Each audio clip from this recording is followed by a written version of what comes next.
On today's video, we're going to be looking at the top 10 poorest metropolitan areas in the United States. For some reason that I don't understand, some of our subscribers don't understand the meaning of a metropolitan area. And thus, every time we do a video where we talk about metropolitan areas instead of city proper, confusion abounds. For the rest of us who went to kindergarten, we're going to be talking about metropolitan areas on this video. And if anybody in the comment section has any confusion regarding this matter, you can just comment, bless your heart. You're not going to want to miss this list because there's a lot of cities on this list that I personally was surprised to see here. We're looking at metropolitan areas to see which ones have the worst incomes. And while we're going to be looking at a lot of other information throughout the video, the only matter here at hand is income, median household income. There are two cities that we're going to exclude from our list, that is Buffalo and Las Vegas. The housing cost in Buffalo is ridiculously low, and that means that a low income doesn't exactly make the people there poor. And Las Vegas also has a unique situation. What's really nice is that we've been traveling all over the United States, and I'm getting to the point where I have file footage for almost every place we're going to be talking about, except Buffalo, Las Vegas, and Oklahoma City. And that's a huge accomplishment, because if a YouTuber is out there making videos and he's using file photos, means he's never really been to these places. He's giving you information, but he's never really been there. In the case of our channel, we've actually started to see all these places firsthand, and when we show you a video clip, it's a video clip of a place we actually went to, not something we got off the internet because we've never actually been there. So with our channel, you're getting first-hand experience that you're not getting from other YouTube channels that are using file photos. We're going to be looking at the 50 largest metropolitan areas in the country. So if it's a smaller metropolitan area, it didn't make the cut. I looked at metropolitan areas that were much smaller, and the really poor ones seem to be along the US-Mexico border. Lucky for me, I was recently there this year, and I was able to record a lot of videos along the US-Mexico border, but that footage will be irrelevant for this video because we're looking at much larger metropolitan areas. And I will note that some of the more wealthy metropolitan areas that are smaller are right outside of the poorest metropolitan areas that are larger, and vice versa. A lot of places like Baltimore, which the city's poor, as a metropolitan area, they're actually really rich. Number one is Memphis, Tennessee. Where do you even start to talk about the poverty that is plaguing this metropolitan area? The infrastructure here is some of the worst we've seen anywhere in the United States, and the skyline is absolutely depressing. There's really no investment or anything nice or new going into Memphis. It's an old city that looks like it's been stuck in 1984 for a very long time. There's some growth along the Mississippi side, but it's mostly industrial, which is good. It means it's going to create work, but there's not a lot in retail. The city of Memphis is in bad shape, and it's really understandable that this city, with its lack of infrastructure investment, is definitely going to be one of the poorest places in the United States. And while rents are affordable here, the crime rate's so high, there's really no incentive for anybody to move here. In fact, a lot of people are starting to move out of Memphis. Number two is New Orleans, and this was a surprise to me because New Orleans is one of the most expensive cities you can travel to. Eating at a restaurant in New Orleans could easily run you close to $100. Hotel stays are over $300. It's a very expensive city to buy. Surprisingly, the metropolitan area is ridiculously poor, and it causes a lot of confusion as to why just an expensive place would have really bad incomes. There's really no reason why you would find yourself in Memphis. There's a lot of reason to find yourself in New Orleans. It is one of my personal favorite cities to visit in the United States for its culture, its incredible food, and the people are actually pretty awesome. It's almost like New Orleans is too good for the rest of Louisiana.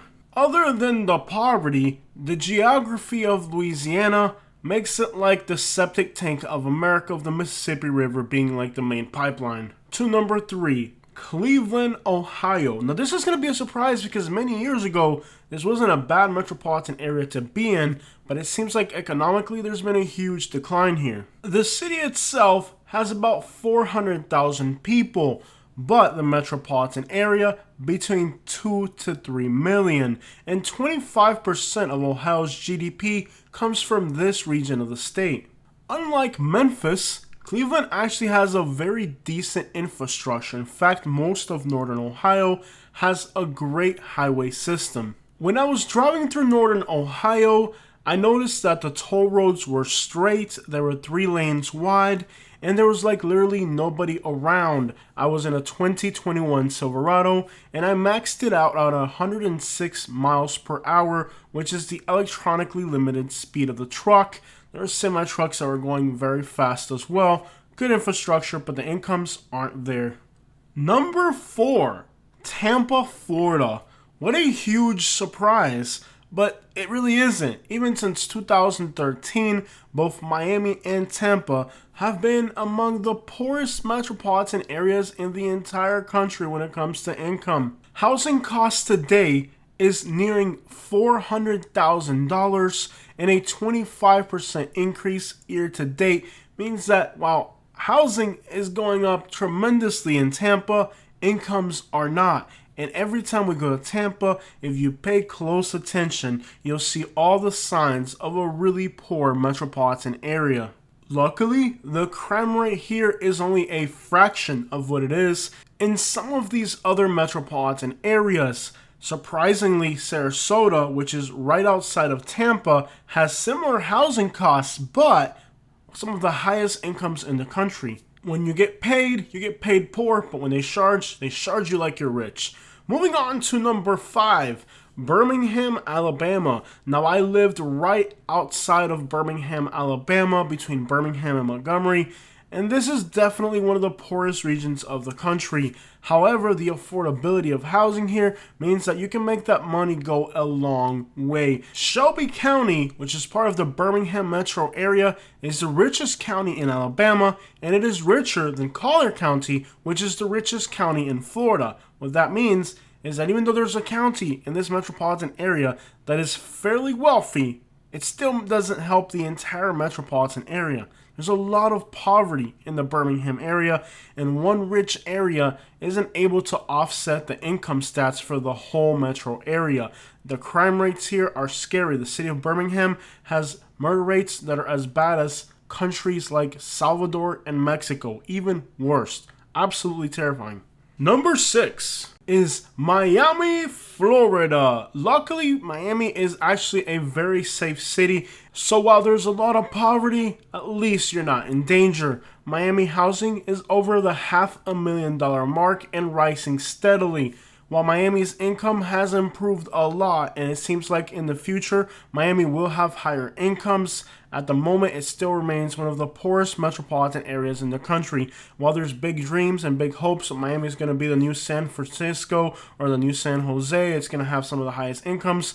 It's all talk, it's all dreams. Yes, the incomes have improved a little bit, but nothing to do with how high the rising housing cost has been. Miami is still one of the top 10 largest metropolitan areas in the entire North American continent. About 6 million people scratching their heads wondering how the crap they're going to pay for housing with their crappy incomes. No está fácil hacer it. Moving on to number 7. Don't you ever disrespect me with a comment like, you know there's actually Kansas City in the background. Close enough. Oklahoma, Kansas, what's the difference? It's like confusing Ohio with Michigan. What's the big deal? The Buckeye State. In fact, if it wasn't for your stupid comment about how it's actually Kansas City, the viewer wouldn't even know the difference. I've been in Kansas and I've been in Oklahoma, and I have no idea why I'm talking like Obama. In the Oklahoma metropolitan area, which looks exactly like Kansas City, you can get a home for about $200,000, just like in Kansas City. So what's the difference? Just randomly dropped a Google pin in Oklahoma City, and that's what I got. And that's pretty crappy. Let's try this one more time. Oh wow, this looks like a scene from Courage the Cowardly Dog. makes Kansas City look good in comparison. This place definitely belongs on this list. There's like a meth lab hit a tornado out there. Moving on to number 8, Louisville, Kentucky. But as the locals would say, Louisville. It's very important that you always say Louisville when you're dealing with a local. Now, I personally say Louisville, but don't ever say Louisville around a local. They'll get very mad at you. Hey, yo, don't you ever disrespect my city pronouncing it like that. The tornado was afraid to come to Louisville. That's how bad Louisville is. We got a local realtor who's going to tell us a little bit about a property she's got for sale in Louisville right now. For just under $250,000, you can get a lovely shotgun house on Muhammad Ali Boulevard within walking distance to Whitney Young Elementary School, or like Mike Tyson learned how to fight. In the metropolitan area, a house is almost $250,000, but in some of these neighborhoods,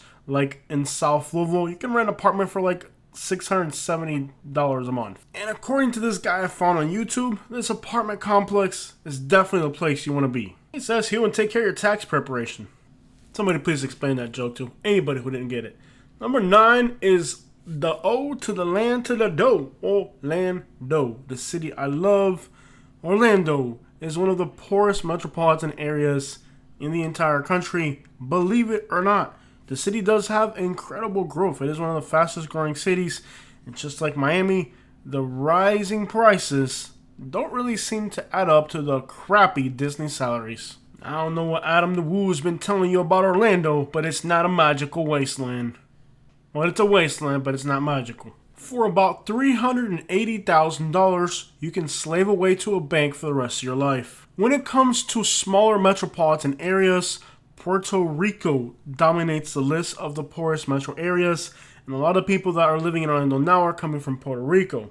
Some of these metropolitan areas are averaging about $6,000 a year. You're going to need about 10 times that to make a living in Orlando. Number 10, our final poorest metropolitan area, is a city that I have come to love recently, San Antonio, Texas. Austin, Texas nearby has some of the highest incomes, but their Mexican food tastes like crap. And the guy from Revenue Consulting lives in Austin. Can you imagine running into that nutcase at a freaking Whole Foods? I mean, that's creepier than running into Adam the Woo inside an abandoned house. Okay, so all jokes aside, I've literally ran into 5 subscribers, doing regular crap in the last few weeks. I've been at Publix and I've ran into subscribers. I've been, doing regular, crap that a human being does. Keep in mind that your favorite YouTubers are real persons just like you, and one day you're going to be at the Publix. Alright, so there it is. Those are the top 10 poorest metropolitan areas for large cities in the country. A lot of these were really a surprise to me because they're cities that you think, because they're expensive, that people would actually be getting a lot of money to live there, but they're not. In the case of San Antonio, over $313,000 is the average listing price for a home. That's crazy considering the city doesn't have a lot of income, and with Austin nearby getting filled up, you can almost be sure that there's going to be a huge price increase in this metropolitan area. We're looking at footage from Orlando, Florida, where there is a lot of land available in Florida. But when you look at the Texas area of San Antonio, Austin, there's really not that much land available in that area. And whatever land you do find is really expensive. And if it's within a city limits, the property taxes are ridiculous. So it's a completely different type of circumstance owning land there and knowing that that area has a much better potential for appreciation. But it's really weird when I did this list that many of these cities are really expensive places to live.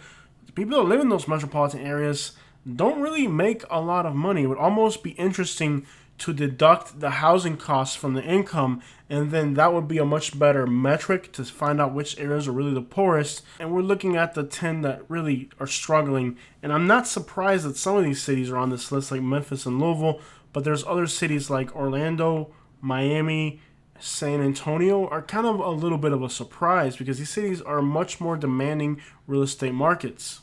And surprisingly, Jacksonville, Florida fell outside of the list for a metropolitan area, even though considering it's considerably cheaper than the other Florida cities that did make the list. And just keep in mind, it's a small world, so if you run into me out there, do not be shy to say, yo, what's up, who's it? No, don't do that. Just be like, yo, what's up? I watch your channel. Okay, have a nice day. That's all I got.